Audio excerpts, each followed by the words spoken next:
So in this problem we have a couple of points and we're looking for the formula f of x equals ab to the x.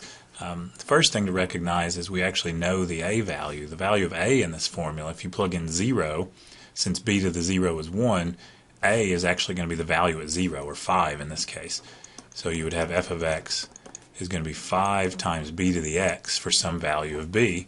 And that's why we have the other point we can plug in here. So our output would be 25.3125 if we plugged in x equals 4.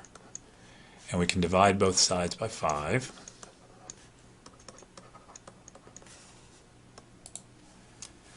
Okay, and I've done that on my calculator and got 5.0625.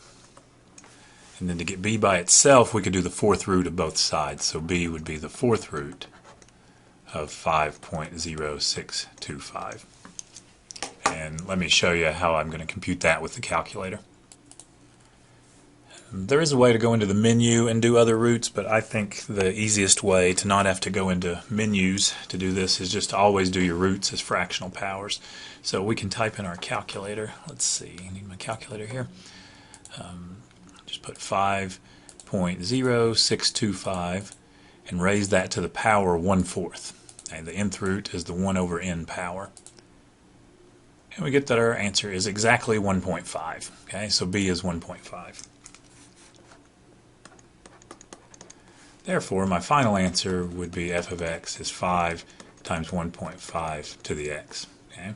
If you had time, it might be a good idea to plug the points in and verify. If you plug in 0, you're going to get 5 times 1, or 5, and then you can double check if you plug 4 into that 5 times 1.5 to the 4th should be 25.3125. Okay, and our next question here, we're going to write a formula. First of all, we're going to write a formula that's a transformation. Write the formula for a function with a graph that's the same as y equals 2 to the x. So we're going to transform y equals 2 to the x. And we're going to shift it to the left 4, reflect across the x-axis, and shift it up 7 in that order. So let's do that part. Okay. So first of all, let's just call it y equals. We have y equals 2 to the x. We're going to start with that, and then we want to shift it to the left 4. That's an inside change. We have to replace the power.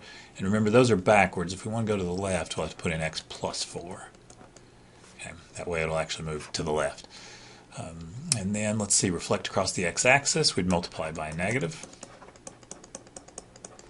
And then finally, up 7, just add 7. I'll go ahead and add here. So there would be my formula that has the shift that way by 4. And then the reflection across the x-axis, and then up 7. Okay, find the y-intercept, the domain, and range of the transformed function. Okay, so first of all, this is an exponential function. We started with b to the x and did transformations. So the domain is all real numbers. For any exponential function, the domain is going to be negative infinity to infinity. For the range, let's think about a rough sketch of the graph. If we just started with 2 to the x, the range would be 0 to infinity. The y values are only positive. We shift it around a little, which doesn't affect the range, but then we've got the negative, which would flip it upside down, and then our range would be negative values. But then we shift it up 7. Let me change colors here. So somewhere up here at y equals 7. Sorry about that. At y equals 7. Ugh.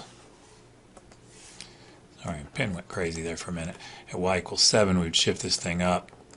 And so you could look at the graph. You could graph it on your calculator too, but if I think about the transformations, my range is going to be from negative infinity up to that asymptote at 7. So the range would be negative infinity to 7, not including 7 because you have the asymptote.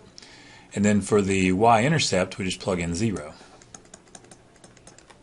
So at 0, we'd have negative 2 times 0 plus 4 plus 7, which would be negative 2 to the 4th plus 7. We can punch that in our calculator here. So we have negative 2 to the 4th plus 7, which would be negative 9. So our y-intercept is at negative 9.